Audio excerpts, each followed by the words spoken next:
वासना प्रत्येक व्यक्ति की अपनी है, दूसरा उसमें कुछ भी नहीं कर सकता। वासना मेरी है, मेरी पत्नी कुछ नहीं कर सकती। हाँ, लेकिन मेरी वासना के लिए करने के बहाने से अपनी वासना के लिए कुछ कर सकती है, पर वो बहुत दूसरी बात है। पति मर गया है, पत्नी अपने पति को वासना मुक्त करने की कोशिश करती है, प्रार्थना करती है, हवन करती है, पिंडदान करती, कुछ भी करती, कोई आयोजन करती है। इससे उसके पति की वासना में कोई अंतर नहीं पड़ सकता, लेकिन उसकी स्वयं की वासना में अंतर पड़ सकता है।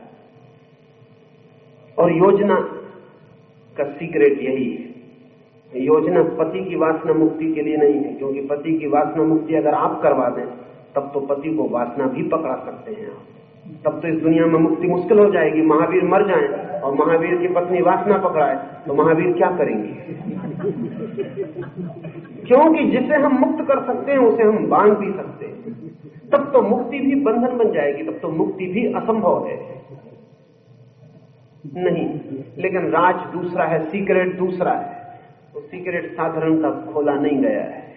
राज ये है कि पति मर गया है। पति के लिए तो पत्नी कुछ भी नहीं कर सकती, जिंदा में ही कुछ नहीं कर सकती, मर के करना तो बहुत मुश्किल है। दूसरे का अपना होना है जिसमें हमारा कोई प्रवेश नहीं है, ना पति का, ना पत्नी का, ना मां का, ना पिता का। लेकिन पति के बहाने वो जो करेगी, अगर वो पति को वासना मुक्त करने की आकांक्षा से प्रार्थना करे तो ये प्रार्थना, ये आकांक्षा, ये वासना मुक्ति की कामना उसकी अपनी वासना को द्रोहित करेगी। ये बड़े मजे की बात है कि दूसरे की वासना जगाने में हम अपनी ही वासना जगाते हैं और दूसरे की वासना मिटाने में हम अपनी ही वासना मिटाते हैं। असल में दूसरे के साथ जो हम करते हैं गहरे में अपने ही साथ करते हैं। सच तो यह है कि दूसरे के साथ सिर्फ किया जाने का दिखावा हो सकता है, सब करना अंततः अपने ही साथ है। उपयोगी है, लेकिन कृपा करके ऐसा मत सोचें कि वो जो दूसरा यात्रा पर निकल गया उसके लिए उपयोगी है। आपके लिए उपयोगी है, आपके लिए सार्थक है। लेकिन शायद ऐसा अगर कहा गया होता जैसा मैं कह रहा हूं तो शायद पत्नी प्रार्थना भी ना करे, सोचेगी ठीक है। लेकिन मरे हुए पति के लिए इतना करने की आकांक्षा उसके मन में होती है कि शायद उनको सुगम मार्ग मिल जाए, आनंद की राह मिल जाए, स्वर्ग का द्वार मिल जाए। होने का बुनियादी कारण, क्योंकि जिंदा रह के तो हम एक दूसरे के लिए सिर्फ नरक के द्वार तक पहुंचाते हैं, एक दूसरे को दुख में धक्के देते हैं। इसलिए मरने के बाद पछतावा, रिपेंटेंस शुरू होता है। मरने के बाद पति पत्नी को जितना प्रेम करता हुआ दिखाई पड़ने लगता है, ऐसा जिंदगी में कभी नहीं किया था। रिपेंटेंस शुरू होता है। जीते के साथ जो किया था उससे बिल्कुल उल्टा पल्ला शुरू होता है। बाप के साथ बेटा जिंदा में जो कर रहा था वो मरने के बाद कुछ और करने लगता है। जिंदा में कभी आदर न दिया, मरने के बाद तस्वीर फोटो लगाता है, फूल चढ़ाता है। जिंदा में कभी पैर न दबाए, मरने के बाद राख को समेट के गंगा ले जाता है। जिंदा बाप ने कहा होता कि गंगा ले चलो तो भूल के न ले गया होता, मरे बाप को गंगा ले जाता है। ये बहुत गहरे में हमारा जो जगत है, इसमें हम जिंदा लोगों के साथ इतना दुर्व्यवहार कर रहे हैं कि सिर्फ मरों के साथ क्षमा याचना कर सकते हैं और कुछ नहीं। इसलिए पति के लिए पत्नी कर सकती है, पति पत्नी के लिए कर सकता है, बेटा बाप के लिए कर सकता है, बेटा मां के लिए कर सकता है, अपने लिए शायद नहीं भी करेगा। इसलिए एक बहुत मनोवैज्ञानिक सत्य को एक बहुत गलत कारण देकर पकड़ाने की कोशिश की गई है।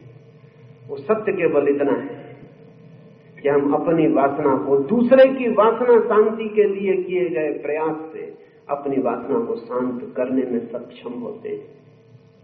पर ये छोटी बात नहीं है। मगर ये जानकर ही की जानी चाहिए अब, और अब ये जानकर ही होगी, क्योंकि युग बदलता है, प्रौढ़ता बदलती है मस्तिष्क की। बच्चों को हम कह देते हैं कि घर में मिठाई रखी, तो कह देते हैं कि भूत है कमरे में मत जाना।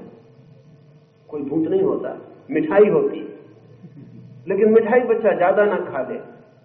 और बच्चे को अभी समझाने का कोई उपाय नहीं होता कि मिठाई ज्यादा खा लोगे तो नुकसान हो जाएगा, तो भूत खड़ा करना पड़ता है। काम हो जाता है, भूत की वजह से बच्चा नहीं जाता, लेकिन बच्चा फिर जवान हो जाता है। अब इसको कहिए भूत है तो वो कहता है कि रहने दो, कोई फिक्र नहीं। बल्कि भूत की वजह से और आकर्षण पैदा होता है, जो और चला जाता है, शायद ना भी जाता। अब तो उचित है कि इसे पूरी बात ही समझा दी जाए।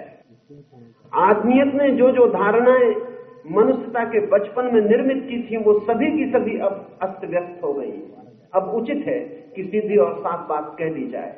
आज से 5000 साल पहले जब गीता कही गई होगी, या और भी पहले, तो जो धारणाएं बहुत मनुष्य के विकास की प्राथमिक अवस्थाओं में कही गई थी, वो अब सब हंसने योग्य हो गई। अगर उन्हें बचाना हो तो उनके राज खोल देने जरूरी है, उन्हें सीधा साफ कह देना जरूरी है कि वो इसलिए भूत नहीं है, मिठाई है, और मिठाई खाने के नुकसान क्या है वो साफ कह देने उचित। मनुष्य प्रौढ़ हुआ है, और इसलिए मनुष्य सारी दुनिया में अधार्मिक दिखाई पड़ रहा है। ये मनुष्य की प्रौढ़ता है, अधार्मिकता नहीं है। असल में प्रौढ़ अडल्ट आदमी के लिए, अडल्ट ह्यूमैनिटी के लिए प्रौढ़ हो गई मनुष्यता के लिए। बचपन में दिए गए मनुष्यता को जो सिद्धांत थे, अब उनकी आत्मा को फिर से नए शरीर देने की जरूरत है।